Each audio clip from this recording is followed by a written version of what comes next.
help me in welcoming to the stage Tracy Hazzard.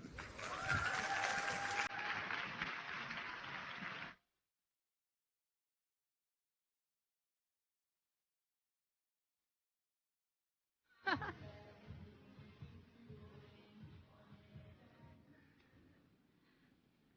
are you guys doing today? You good? Are you feeling a bit influential? Okay, I sent out a lot of messages to some of you who reserved this talk, and you guys filled out a survey. And you know what it said? You guys don't feel as influential as you sound right now, so let's make that better. How about that? Shall we go for it? Okay, so that's me. You don't need that. Let's talk about how I started my first podcast so you understand that I was starting like 69% of you as nano influencers, right? Pretty much zero.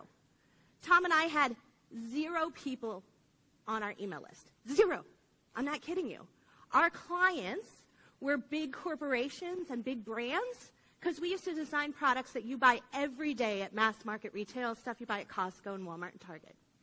So they were really big companies. So we had a client, and we maybe have them for 2 or 3 years. So 0 consumers on our email list. And we saw the industry tipping, and we said, what are we going to do if the world changes and 3D printing happens? Does anyone know what 3D printing is? Yeah, okay. So you're not going to be surprised by the name of that show, WTFFF, because the geeky term for 3D printing is fused filament fabrication. So if you didn't know that, you shouldn't listen to my show. So we decided that the best thing we could do was to try to make a name for ourselves, try to put our brand out there, do some social media, do some of these things. At that time, video was a consideration because 3D printing is a visual thing. But live stream didn't exist. Facebook live stream wasn't the way that it is today. It was just in early testing. And I really, just didn't want to have my hair done every day. So we said, let's try this podcasting thing. So we started a podcast. We started it in April of 2015. No, sorry, that's right. April of 2016. No, I'm still wrong. April 2015. One of those years. It's been a while. April of 2015. And within 5 months, we had 25,000 listeners. And we had all these people on our mail list, and we were like, what do we do with them? We didn't know. And we were so shocked and so surprised. Fast forward to today, there's 560 episodes of that show.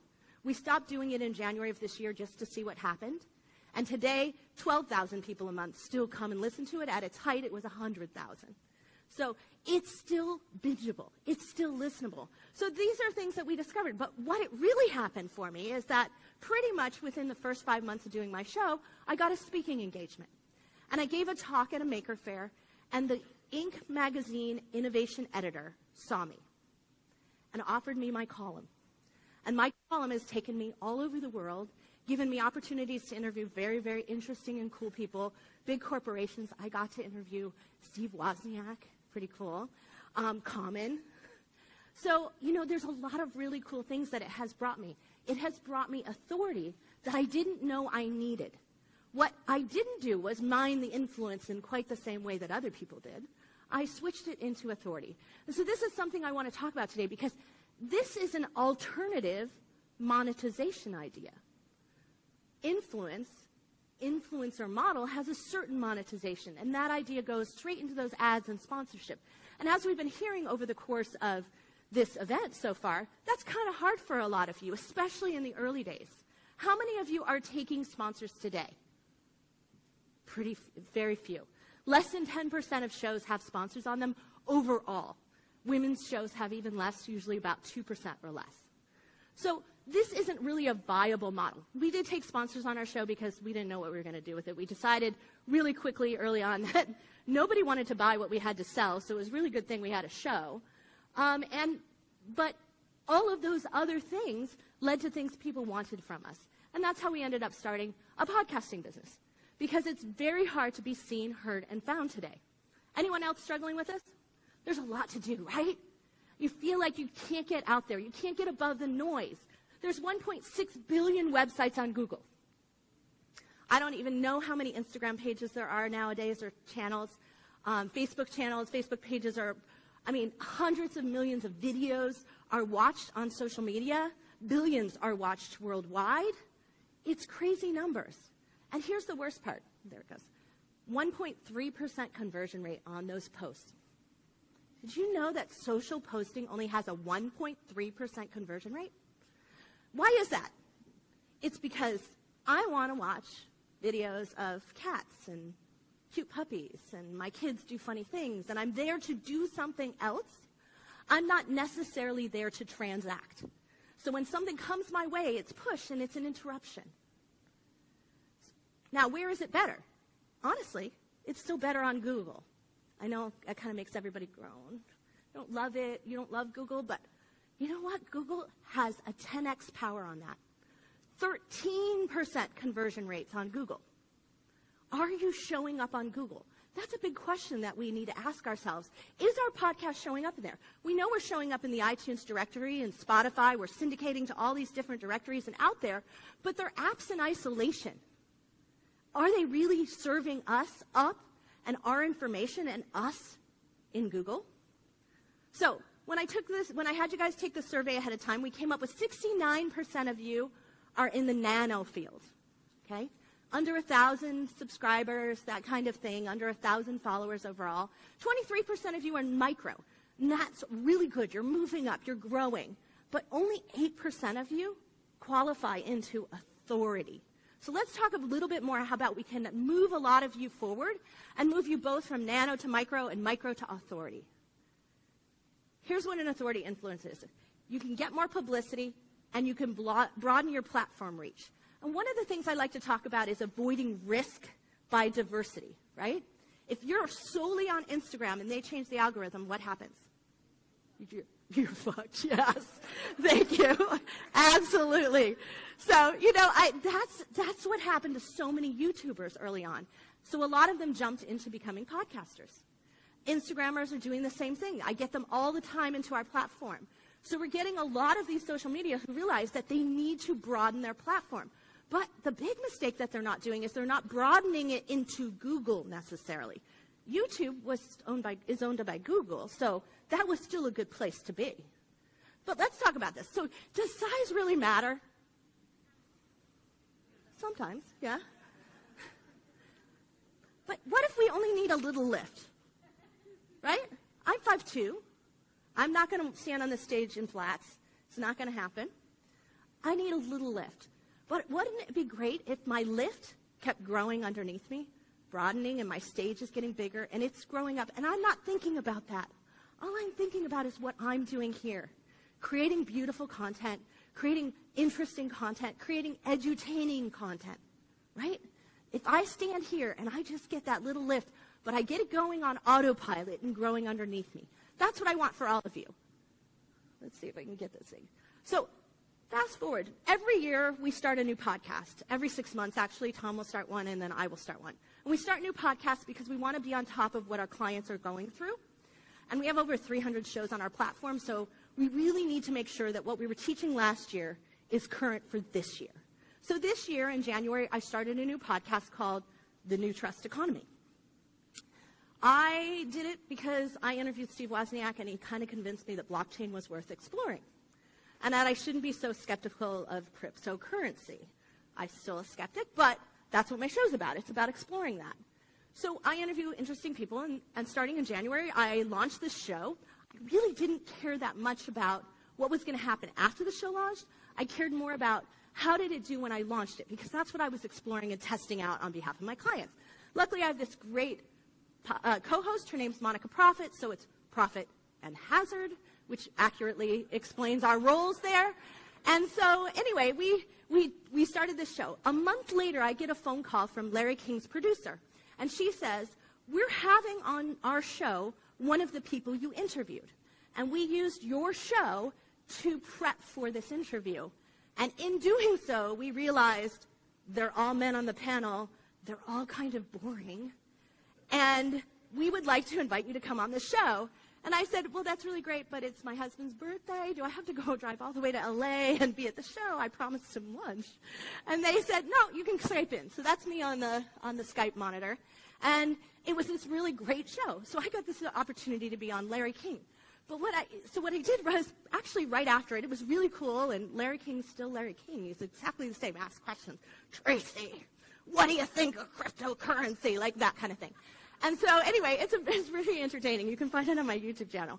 But what happened was I looked at the stats on my podcast, and I realized I had 1,000 listens. 1,000 on that episode. That's it. My whole show maybe had 4,000 downloads in a month. There was no traffic, and it didn't matter. I still got the publicity I needed because I had already built a lot of traction with my column, with the podcast that I already have. This one just started up on top of it, and nobody cared and nobody asked. So building authority in small ways, it can build on top of itself as you move forward and start to do new and exciting things. And it won't matter as much that those things are new. So that's what I want you to take away from it. So you and your amazing ability to create great content that resonates with people, that's really exciting. I'm assuming that here because I know that's what you're all about, because I hear that every day when I listen to podcasts. There's a lot of passion and excitement. But we've got to add some digital cred to it. We've got to add some credibility to it. There's a lot of mistakes that get made in the podcasting process, and we have a webinar we call the 12 Things You Did Wrong When You Were Launching Your Show That's Killing Your Growth. And I promise you by the end of this, I'm going to let you have that, so you guys will be able to access it. But what happened here with Tom introducing me is actually one of those things. We forget to set a tone for the fact that we are an authority. We forget to have somebody introduce us. We don't put a proper intro on our show. It's one of the many mistakes that get made. And that's one that I didn't make here. If you've noticed in a lot of the breakout rooms, there's no one introducing them. And they just kind of start out and they don't introduce themselves. So I didn't let that happen here because I wanted you to experience that. I want you to not make the mistakes. Everything that you do sets up a tone of authority in a social proof setting, but it also sets it up in a digital proof setting. So we have to be capable of getting to know the bots. We have to get bot-worthy. So if you don't understand that, but an algorithm controls everything that gets served up today, whether iTunes puts you in the new and noteworthy, whether you show up when somebody types in something there, all of those things are bots that control that. But today, there's also a little bit deeper, because we also have to be relevant. The algorithms, I can't speak today, the algorithms are set for relevance. If I'm in Atlanta looking for podcast events, I don't want to find one in Australia. I want one that's here, and Google knows that. If it serves me up something wrong, if it serves me up something that's not interesting to me, I will stop using Google. So it can't afford to let that happen. So they're always trying to find and seek the most relevant things possible. So it matters where the search happens, right? Are they searching on Google? Are they searching in iTunes? Are they searching on Amazon? Wherever the search happens, but it's also when it happens that matter. It serves up different results based on when you're looking for things, too. If I'm looking at stuff at 2 in the morning in my time, it's probably pain-based, right? I'm stressed. I can't sleep. How many of you do that? You search for things in the middle of the night? Yeah. Google knows that. And it serves you also up the thing in the whatever it is you're looking for in the mode that you prefer, the media type you prefer. So I'm a reader. I read hundreds of books every year. It's going to serve me up books and blogs first. Tom launches videos all the time. It's going to serve him up a video, even if we type in the same words. So imagine if you want to reach people who aren't yet podcast listeners. They're not going to find you. What if the people that you could help the most don't know that there's a podcast out there for them? They're not searching in iTunes because it's not their first instinct. Their first instinct happens to be Google or Amazon or other places like that. So we need to be that. 1 in 5 Google searches is new every single day. 20% of what gets typed into Google, Google has never seen before. There is great opportunity to be an authority, because when you're in a digital authority, it says, I'm just going to give you these keywords because I don't know what else to do with them. You seem to know something about 3D printing. So that's one of these places where we now have to have an authority blog. And I know this sounds old school, But you know the most successful podcasters started as bloggers. Yeah, you're clapping because it's true. They started as bloggers and they never quit their blog along the way. They stopped talking about it because it wasn't as hip and cool and fun as podcasting is. But they kept the blog, and it's their secret weapon underneath everything. So let's talk about that. Only 55% of small businesses have a blog. This is a year ago or a year and a half ago from LinkedIn. That's a sad statistic nowadays. I mean, every time you turn around, somebody's telling you should have a blog. But it takes 84% of the people spend 3 hours or more creating a blog post. How long does it take you to record your show? An hour or less, right? That's the amount of time we should be spending creating our blog posts. We should be using them for the same thing. The average blog post length that people can write in 3 hours, 500 to 700 words. But Google likes things that are over 2,500, pretty much close to 3,000 right now. Do you know how fast I talk? You guys can hear that, right? I can talk 3,000 words in 15 to 20 minutes, easily. 6,000 words in my show is pretty common. If I wrote a 6,000-word blog post, it would take me 2 weeks. I mean, and I'm a writer. So we don't want to be doing that. But why not use the content we already have? So that's really important. The other thing that I really want to point out to you is do not rewrite your show notes. Do not rewrite your transcriptions. Do not rewrite your blogs. Use your voice patterning. You can fix mistakes if you said don't instead of do, but don't fix anything else, even if it's improper English. Why? Because verbal SEO matters today. Search engine optimization. Everybody heard of that? Yeah. Verbal SEO. Anyone heard of that yet? No. This is voice pattern recognition that's going on because we have Hey Google, Siri, and Alexa. And because of that, all of that has been coming on for 4 years. And we tapped into this 4 years ago because I was supposed to write blog posts for our website because I had this arrangement with a web company, and I was supposed to write blog posts, and I was too lazy. I had too much going on in my life, and so I said, you know what, I got this podcast. I'll just transcribe it and fix it a little bit and put it in the blog post, and they won't know the difference. And they didn't, except that 3 months later, they called me and they said, what did you do to the 3D print site? And I said, I'm sorry, I was supposed to write blog posts. I got so busy. It was the holidays. And they said, well, it's killing it. You're ranking out of the billions of websites on Google, you're ranking in the 1.5 million. And that's astounding for a brand new website. We've never seen it done before. And what we did was we had tapped into this verbal patterning. So we've kept it going. We've refined it into a proprietary system we call verbal SEO. But what I'm telling you is the one thing that you just don't do is fix your language. Keep it the way it is. There are lots of authority thieves out there, stealing your authority and your digital cred. Okay? We don't want them stealing our credibility out there. We want it to come right back to us. I took YouTube off of here. YouTube's not on here. YouTube does do that, but because of the power between YouTube and Google, it actually is beneficial. You just got to make sure you're not only on YouTube. But Facebook, Blog Talk Radio, and lots of other hosts out there, so be really careful. Screen your hosts. Go to your iTunes listing page and click on website for your show. And many of you will find that it leads right back to your hosting account. And it shouldn't. They are stealing your authority. It needs to be fixed. You need to stop that. It means there's a field somewhere they didn't tell you about that you should fill in, and it should be your website in there. Lots of them will do it if you go into it and make them do it. But their first instinct is to send them to their app, to their hosting platform, to give you a web page in their hosting program, right? How many of you don't have your own website? How many of you are using your show page as your hosting account? Okay, stop. Get your own website today. Like, that is the best thing that you can do for yourself. Moving that off of there. Never share your iTunes link. Never share your hosting link. Only share your website/podcast page. Share your show, your blog page with the show in it. Share it straight from your site because you're the one who deserves that credibility, not iTunes, not all of the social platforms, none of those people. Take it back. Build that home base.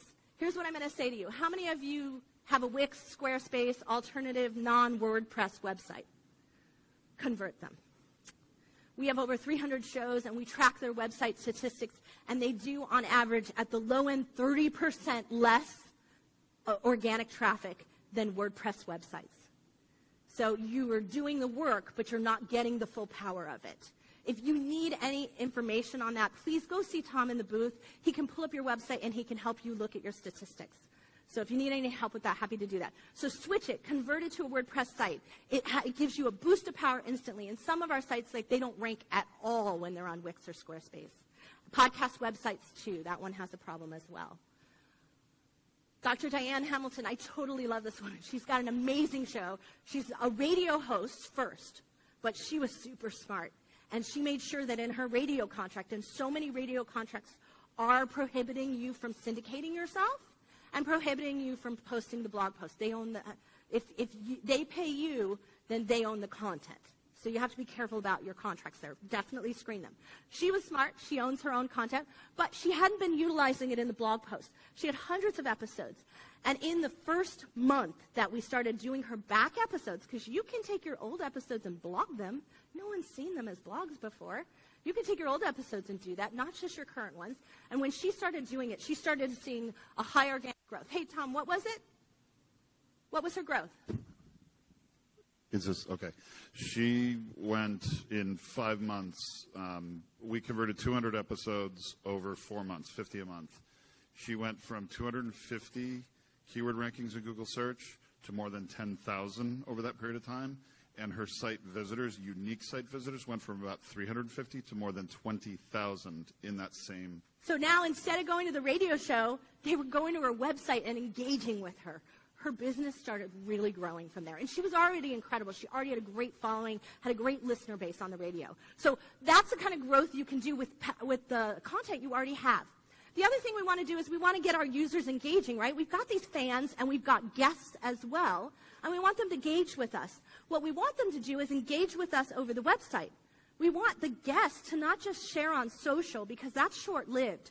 We want to make sure that they're linking back to our website, because that's Google proof, right? That's digital proof. They call it backlinks. That's power from all of those. So we need to make sure that we're engaging and we're doing it right.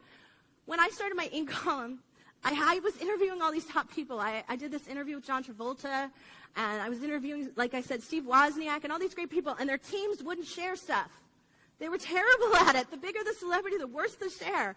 So I started getting wise to that, and I said, let me develop something that I can do with my column, and then we started to roll it into podcasting as well. We call it ego bait, because it strokes their ego just enough so that they will share it and put it on their website, because it looks like a testimonial. The key to ego bait is that quote is not a quote that Ashley Crowder said or that came from Coterie.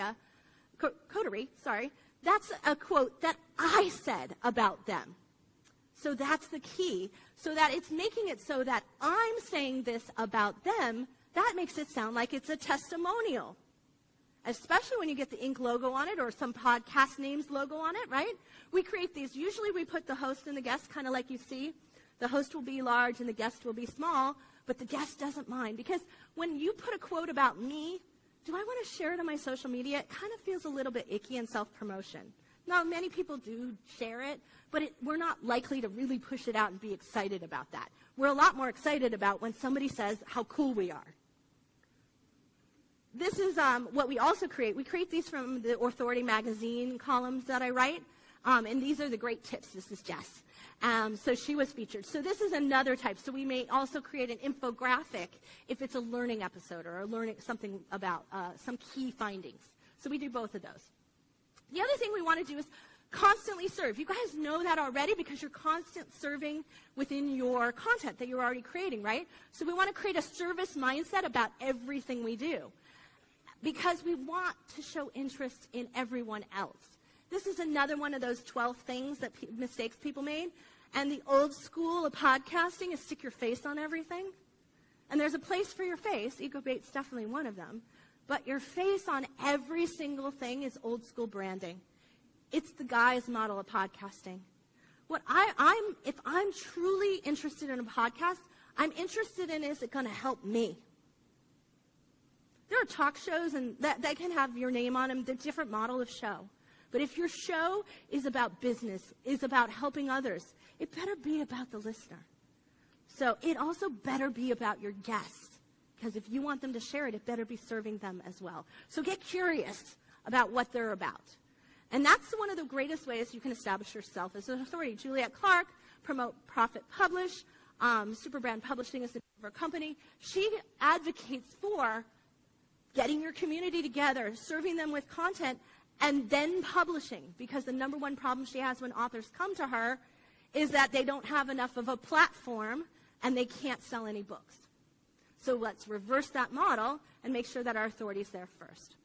Our number 5 thing in creating digital authority is to measure up. But here, we're going to get a new ruler. We're not going to use that guy's ruler. It already is wrong, right? We're going to get a new ruler. We're going to get a girl's ruler, and we're going to measure things differently. We're going to measure based on platform growth. We're going to measure growth based on where we were last month, how we're growing, where we're succeeding. We're not going to measure based on some metrics set out there by an advertising company, of which we will never qualify based on their metrics, because we're going to be put in that little niche bucket. So we're going to think about other ways. That's why we call our company Poditize. We're thinking of alternative ways to monetize. Organic web traffic is actually one of them, because you didn't pay for that traffic to come to you. They came to you because they were searching for something. They fit into that 13% of Google searches, and they came to you because you had something that they were interested in. More importantly, if you've got players on your website, and you should, then now they're listening on your website, and they're sitting there for long periods of time. 20, 30 minutes, 40 minutes, they're sitting there for long periods of time. That gives you even extra digital credit. And then we're going to measure engagement. Are they signing up for our mail list? Are they doing things? Are they actually engaging with us? Are they coming off of Instagram and coming over somewhere else? We want to measure the movement of them as well, because that transfer is a high conversion rate. When we run ads on our podcast for our clients, and we have an ad mixing system, and when we do that, we usually get up to 37% conversion rate. That's our kind of our midpoint, really. So some get even higher depending on the engagement within their community. So we want to see those high conversion rates, because we can beat out Google any day. We also want to make sure that the list is growing not with numbers, but with qualified people, right? Because at the end of the day, do I want a giant list? I don't care to have a giant list. I care that it's doing what I need to do and reaching the people that it needs to reach, and those people are engaging back with me and converting into clients or into subscribers or whatever it is you're looking for in terms of your business goals. So we also want to get speaking engagements. I've seen a lot of you attending the talks about publicity and speaking engagements, and I was supposed to talk about that, but I shifted my talk because there are a couple of other people doing it, and I thought you could get a better one-on-one from them, and I could give you this more advanced talk here. But what I am going to do is at the very end, I'm also going to give you the PDF that I was going to give you originally that has my criteria, because all I've been teaching you today, these 5 things, are all about what's going to happen if I want to write an article about you. What's the first thing I'm going to do? I'm going to Google you. That's what every publication does. I'm going to Google you. I'm going to see what comes up about you first, other people say about you. That's why it's important to go on other shows and be in other places and get featured articles.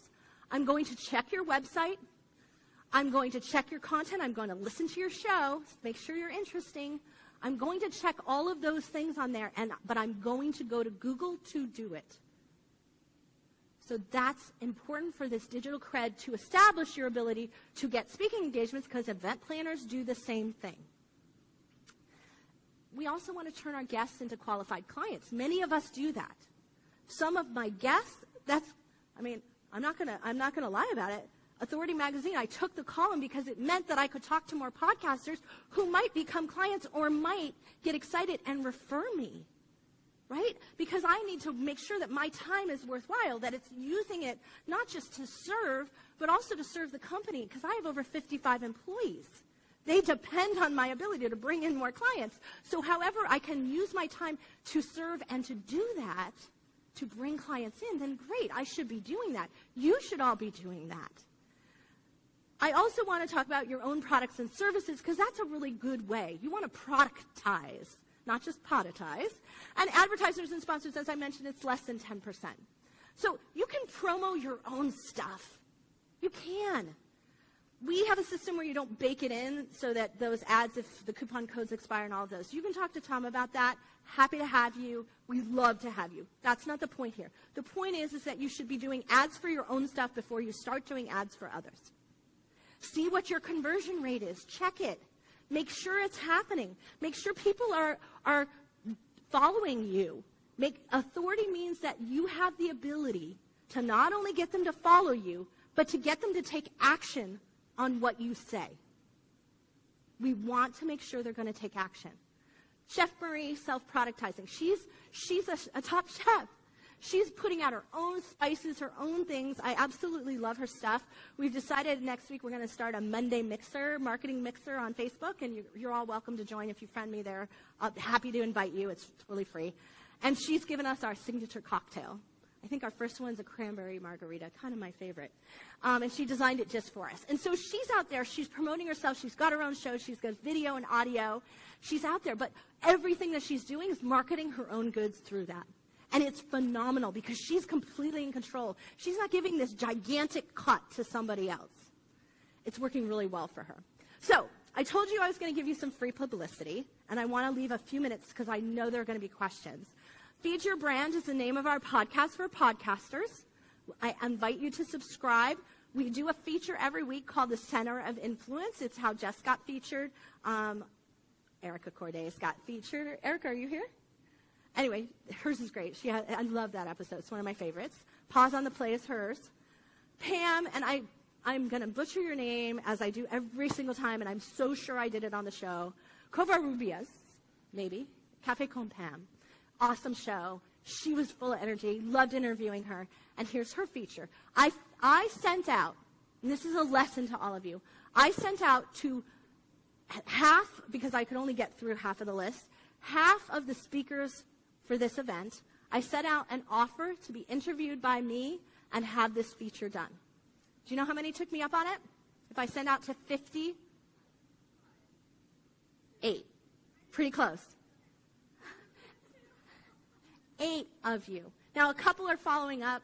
Like there's a couple after because I ran out of dates in which you could book before the event.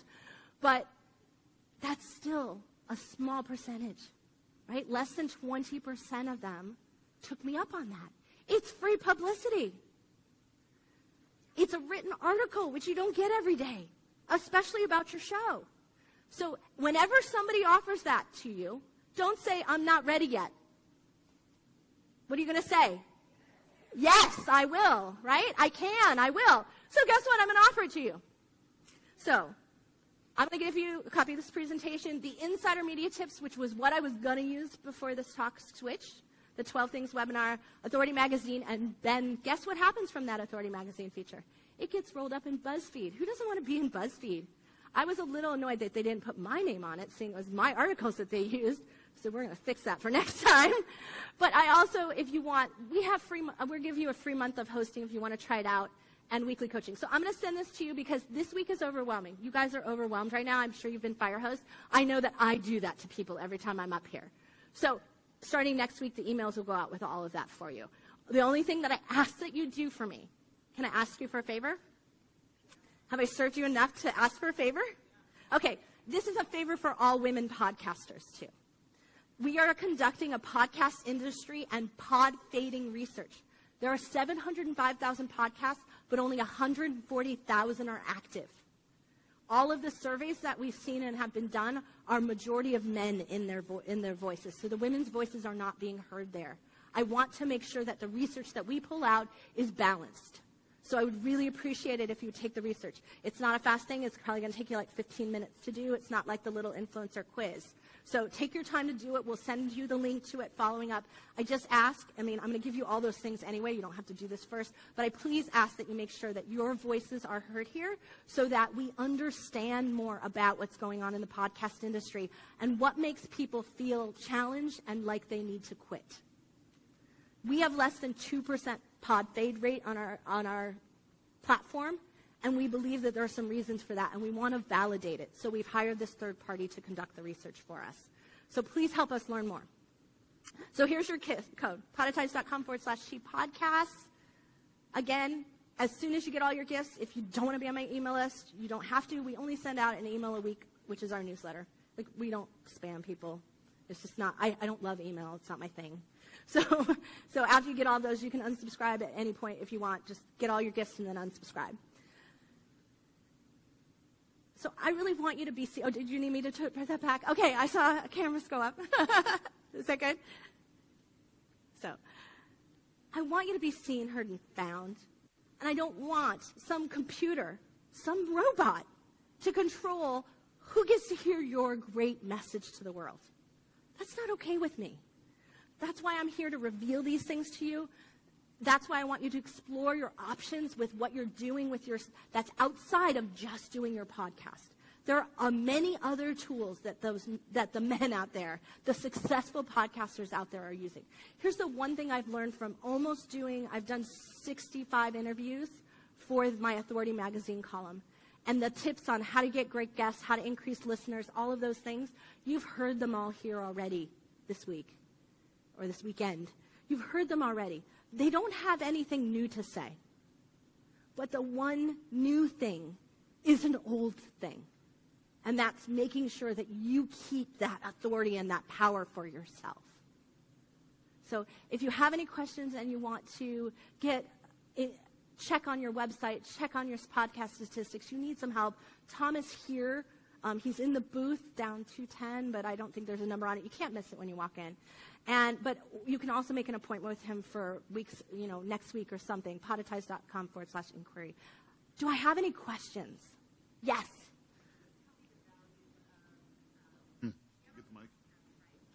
Hold on, we're going to bring you a mic. Actually, first, quick public service announcement. Is there a Catherine Stillman in the room? Okay, I have an item you lost. I'll bring it over. Hey there. Thank you for all this. This was really mind-blowingly great. Tell me about, there are a lot of costs associated with episode transcription, with YouTube, with companions to your podcast. What's worth it? What works?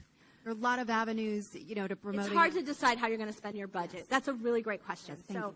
I mean, of course, I'm partial because that's what we do. We have production services, and it's why we streamlined it. But what we have discovered is that it is the underestimated lowest cost thing to do to transcribe your show and put it up on your website. If you don't have any web skills, if you don't have any WordPress skills, you got to get some help. And I really would love for you to come on our platform and be with us so we can nurture you through that.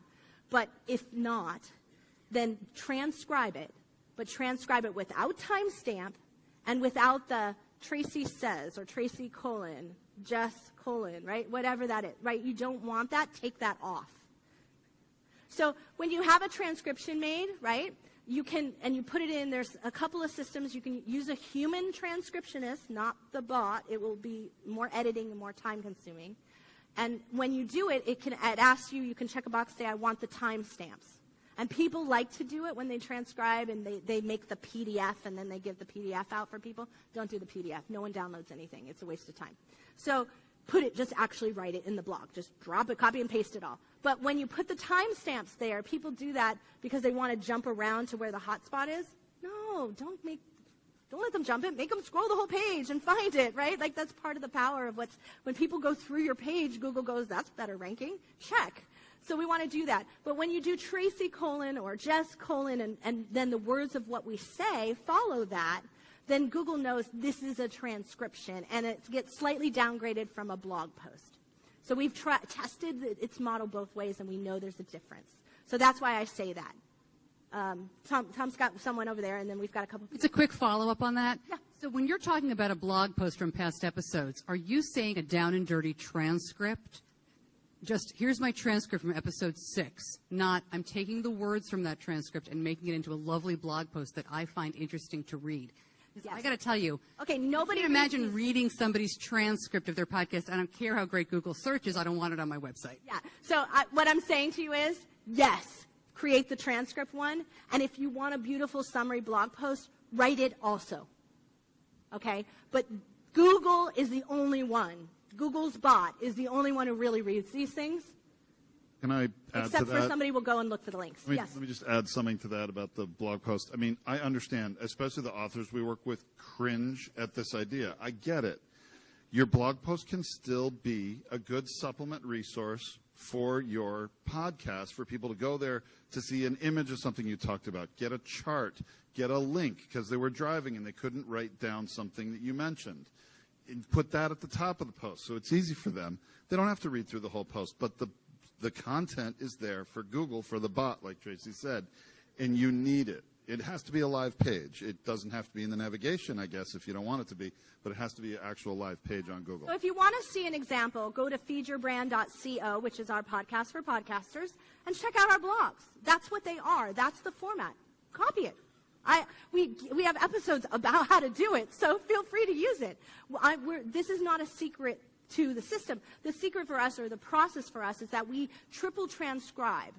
So we do that transcription service, and then we have 3 humans who go over it after there, and we rewrite copy for our clients because it does need to be a little bit better. But you will still have the power you need. Tom, there's someone up here right now.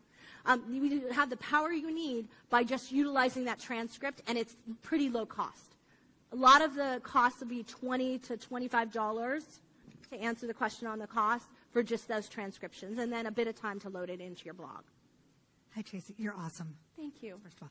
Okay, I'm going to try and make myself clear because I'm confused. So you said something about making sure that you put your episodes, you have the authority, not from iTunes, when you share your episodes, don't copy and paste, or from, I'm not making myself clear, from iTunes, not from your website. Like, No, let's say I share it do not from- use the link from iTunes for your show or episodes. Don't use your share link that says itunes.com/whatever it is. Okay. What's your website? JenniferHurwitz.com. Jennifer Hurwitz.com. Hurwitz.com. JenniferHurwitz.com/podcast for your show. You should have a podcast page. And then Jennifer Hurwitz /podcast / whatever the title is, right? And that will auto feed from the blog page. We'll put your graphic, put your title, like everything. Share that because it sends them right back. And you should have a player on each page that plays your episode, right? Yeah. So even if you don't have time to do the whole blog post, at minimum do a blog post that has that in it so you can share that link. Okay? You choose, I'll run. Oh, how about over here? Hi. Very interesting. We met yesterday. But so can you tell us a bit more about the player on the website? Because currently, I'm hosting with a external platform and then have their embedded player, or I'm using Spotify player just because they look really cool. But it sounds like what you're saying is like we should play in place within the website. Yes. So what are you using for that? Yeah, so there are 2 kinds of players that you can get out there. You can get what they call episode or track players, where it's playing just a single show. Those should be on your blog, a single show track player. You can have a big player, like I don't know Spotify's very well, but we use the Smart Podcast Player. We actually have a big subscription to it, and we apply it for all our clients. And so because we like that they have the links that go back to your site, that go to your social profiles, we like the authority that it gives you. That's why we utilize that one. Well, it's also branded for you, not for whoever your host is. A lot of you use the track player from your host, and it has their name on it. That is helping them. And if you can have your own logo on this track player we use, or some of them, there are generic track players that don't have any branding identity on them. That would be better, actually. That would be better. For you than giving So you can have a big player where someone can sit there and listen to all your episodes. And that's really good if you have a show, especially for seniors or other people who maybe aren't quite adept at figuring out how to get to their podcast player yet. So that can be a good starting point, and that's why one of the reasons we really like the Smart Podcast Player is because you can click right there, and it goes to subscribe you, and so it teaches them how to do it in a way. Did you mention the episode web link ever in your? Yeah, I did. You did, okay. I did earlier. How about back there? On the end? Yeah, either one. Do both. Or both. Hey, thank you again for this. You said that you guys launch new podcasts all the time. So are you hosting all of your podcasts from on one website, or are you making individual brands for all of these podcasts? No, we specialize in making sure that everything is yours. Everything belongs to you. It's how we've programmed everything that we do is to making sure all the authority goes back to you. We don't care to be a listening destination. We don't care about those things. We care about your brand. Now, if we can do something by being a listening destination to give you more authority, we will absolutely do it, and it's in some of our plans for next year. But our goals are always to make sure that you retain your full authority in everything that you do. We're designed to be host-centric. I think I may have asked the question wrong. So let's say it's your personal website. Let's say you said Feed Your Brand /podcast. Would that be just that podcast, or all these different with the profit and? It will only be that podcast. Okay. Your podcast will only be on your page. We don't have a directory like that because we don't want to steal your authority. I'm not talking about your personal business. I'm saying in general. You know how you have multiple podcasts. So if somebody went to your website, your personal brand website. There are 4 different ones. Now I understand. Yes. Yes, they each have their own website. Product Launch Hazards, Feed Your Brand, New Trust Economy. They each have their own websites because their audiences are different. So we want to do that. Sorry about that. Not catching up. How about the one right in front of her? Right there you go. Hi, thanks for your presentation. A question and clarification about the verbal SEO. So I know that a lot of smart speakers are starting to actually provide content, podcasts, et cetera, but I'm not exactly sure how to utilize SEO within Google and to make sure that it actually shows up on podcast players, and I'm not exactly sure how verbal SEO is working and how that relates to getting more publicity or content or whatever. So this is the thing. Tomorrow, our kids. So I have a 5-year-old daughter, and her greatest joy in the last couple months was the fact that she got Alexa to listen to her. She had a little bit of a lisp, and when she said, Alexa, play the middle, Alexa wouldn't do it. And so she got totally frustrated. So we have generations that are going to come up knowing that they can get whatever they want by speaking it. So that's what we're patterning ourselves for. At some point, you're just going to tell Siri to play your podcast, and they're just automatically going to play it on iTunes. If you tell Alexa to play your podcast, she's automatically going to play it from wherever, whether it's TuneIn or her own player, she's going to play it from there. You never have to ask for a player. You don't have to be complicated about it. That streamlines the process. So we want to have that. But Google's prepped for that because Google has their own. When I use my Samsung phone, I say, hey, Google, do this, right? Google's already prepped for doing that for search forever in the future. We will not type in the future. They're already prepped to accept that. So when you don't change your transcription, when you use the words in the pattern that is natural language for you, that's the natural language I may be searching for it and asking for it. When I type something in, I type in this weird, shorthand, right? I cut out extra words. But when I ask for it, I don't. I'm going to say, Alexa, I'm looking for a podcast editor in Atlanta, right? And so it's a lot more wordy. I don't shorthand and go, podcast editor Atlanta, which is what I would type in if I were going into Google. So we don't have to SEO cram into our podcasts or into our blog posts those kind of keyword phrases anymore. We can be more natural speech about it. That's what verbal SEO is all about.